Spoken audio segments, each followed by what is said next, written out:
Hello and welcome বন্ধুরা। আজকে একটা অন্য ব্যাপার নিয়ে কথা বলবো, জিতের একটা সিনেমা নিয়ে। এই সিনেমাটাকে নিয়ে কিন্তু প্রচুর ব্যাশ করা হয়েছে, অর্থাৎ এই সিনেমাটার প্রচুর সমালোচনা করা হয়েছে। কারণ যখন টলিউড আবার অরিজিনাল গল্পের দিকে ঝুঁকেছিল, দেব বিভিন্ন অরিজিনাল স্ক্রিপ্ট নিয়ে মানে সিনেমা করছিলেন, তখনও কিন্তু জিতকে বলা হচ্ছিল যে তিনি মানে অন্য ইন্ডাস্ট্রির সিনেমা অর্থাৎ রিমেক করছেন।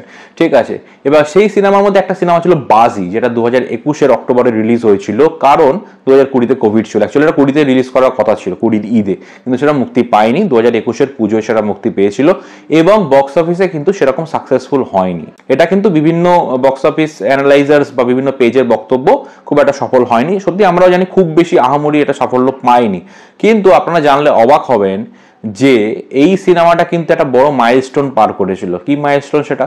জিৎ মিমি অভিনীত এই ছবিটা রিমেক হলেও এই ছবিটা কিন্তু টিভিতে ভালো দামে বিক্রি হয়েছিল এবং টিভিতে কিন্তু মাঝে মধ্যে এই ছবিটা দেখানো হয়। তবে এইটা নিয়ে আমি আজকে কথা বলছি না। আমার যেটা পয়েন্ট সেটা হচ্ছে এই ছবিটা কিন্তু অনেক বাংলা ছবির তুলনায়, অনেক হিট বাংলা ছবির তুলনায় কিন্তু বেশি দিন চলেছে। হ্যাঁ বন্ধুরা, এই ছবিটা কিন্তু টোটাল 100 দিন পার করেও 4-5টা সিনেমা হলে কিন্তু চলেছে।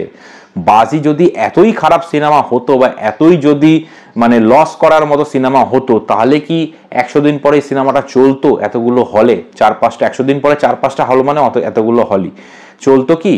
বাজি সেরকমভাবে চলেনি, কারণ এটা রিমেক ছিল, সেটা ঠিক আছে মানছি। এবং সিনেমাটা একটু বেশি লেন্দি ছিল আমার মনে হয়, কিন্তু সিনেমাটার মধ্যে যেহেতু মাসি একটা ব্যাপার ছিল এবং মাস পকেটে অর্থাৎ শহরতলি অঞ্চল বা গ্রামাঞ্চলে কিন্তু এই ছবিটার একটা ডিমান্ড ছিল এবং জিতের এই ধরনের সিনেমার কিন্তু ডিমান্ড সেখানে থাকে, তাই কিন্তু এই ছবিটা টোটাল 100 দিনেরও বেশি চলেছে। এটা কিন্তু আর অবাক করার বিষয়। সো আপনাদের কি মনে হয় ব্যাপারটা নিয়ে?